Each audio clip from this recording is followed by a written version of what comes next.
11 নম্বর ট্যাঙ্কের কাছে একটা এমআইজি কোঅপারেটিভ দেখাচ্ছি। টোটাল আপনার 1250 স্কোয়ার ফিট। এটা হচ্ছে আপনার লিভিং কাম ডাইনিং এরিয়া, এল প্যাটার্নে করা আছে। বিশাল একটা লিভিং কাম ডাইনিং এরিয়া হচ্ছে। আর এইদিকে হচ্ছে আপনার একটা বেডরুম। বেডরুমটা হচ্ছে আপনার 12x10 কাছাকাছি। বেডরুমসের সঙ্গে যেটা ভিউটা পাচ্ছেন সেটা সামনের দিকের ভিউটা পাচ্ছেন। আর ওখানে হচ্ছে আপনার 13 নম্বর ট্যাঙ্ক।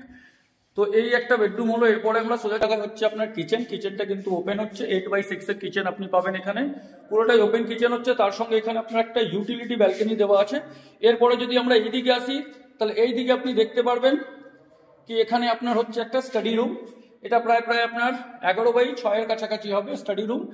আর এখানে লফটের প্রভিশন করে দেওয়া হয়েছে। এটা হচ্ছে আপনার আরেকটা বেডরুম, 14x11 কাছাকাছি। ইউটিলিটি ব্যালকনির সঙ্গে এটা কানেক্ট হয়ে যাচ্ছে। তার সঙ্গে এখানে থাকছে আপনার টয়লেট, যেটা প্রায় 12x4 কাছাকাছি। আর এটা হচ্ছে আপনার ব্যালকনি। ব্যালকনিটা যেটা হচ্ছে আপনার সাউথ ফেসিং হচ্ছে, এটাও হচ্ছে আপনার 14x4 কাছাকাছি।